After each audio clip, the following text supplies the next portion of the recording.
Hello everyone. Today we are presenting to you our Embedded Systems project for winter 2017.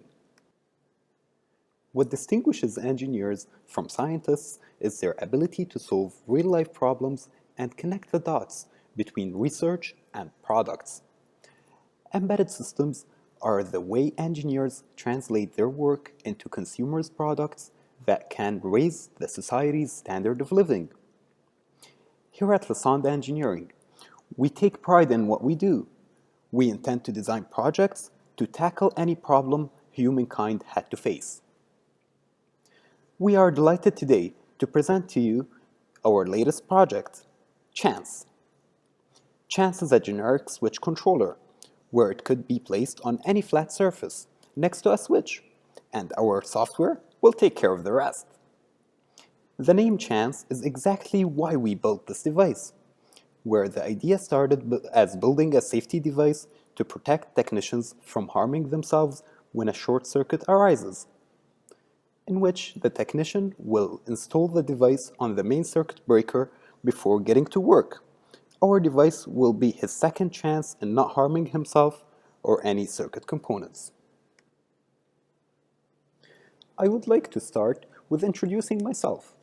I'm Mahmoud El-Baz, a third-year electrical engineering student here at Lassonde. My role was to develop the idea and to build the prototype. Yaman Mahmoud is a third-year electrical engineering student too, and he took care of the hardware from components to circuitry. Mohammed Taha is a third-year computer engineering student, and he took care of the software from programming to communication to interface. To serve the purpose of the device, we had to minimize the components and make sure the device is lightweighted.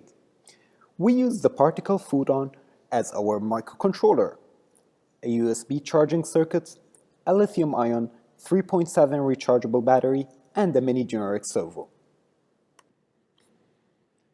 I'll leave you now with Mohammed Taha to tell you more about our device. So the microcontroller that we selected for our project is the particle photon.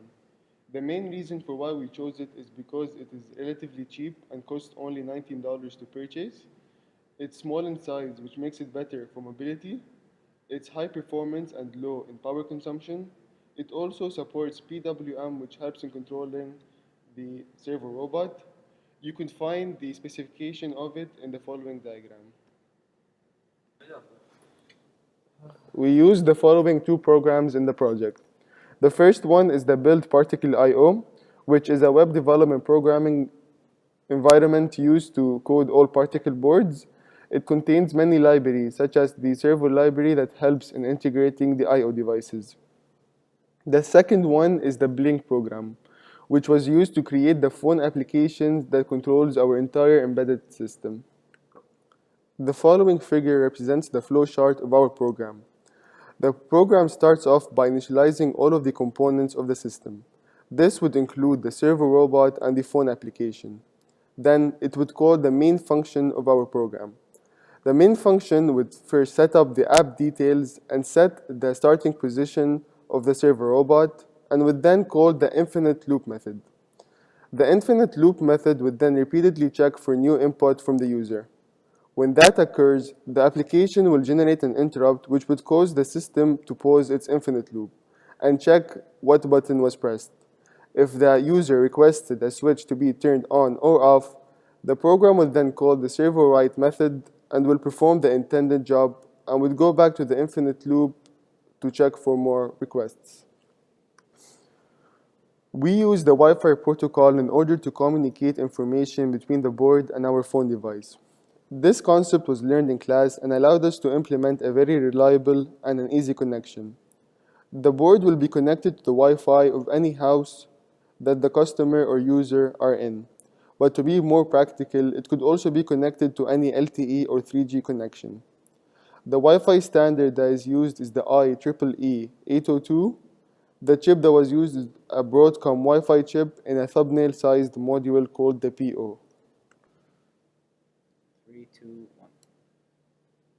I will leave you now with Yaman to discuss the design metrics and the conclusion. By the end of this project, and after several trials, we were able to achieve our idea of having a remotely controlled electric switch made of simple, efficient, low power consumption, and low cost components. The project went through several stages. Started with general idea of safety to the technicians who deal with high voltage and current wires, then ended up with a device that can also be used as a home automation application. Choosing the right component was the next step in implementing this project. As to have a good embedded system, common design metrics had to be followed. Here is where the most challenging aspect in the project design, as the component had to be highly efficient in power consumption, durable, high performance, and small size to fit different kinds of switches. The time spent in implementing the prototype was considerably low, that we were able to have our first working prototype of the switch after only a work of 3 weeks in testing and coding. And now, I'll leave you with a short demonstration video of our device, and stay tuned for more cool embedded system projects.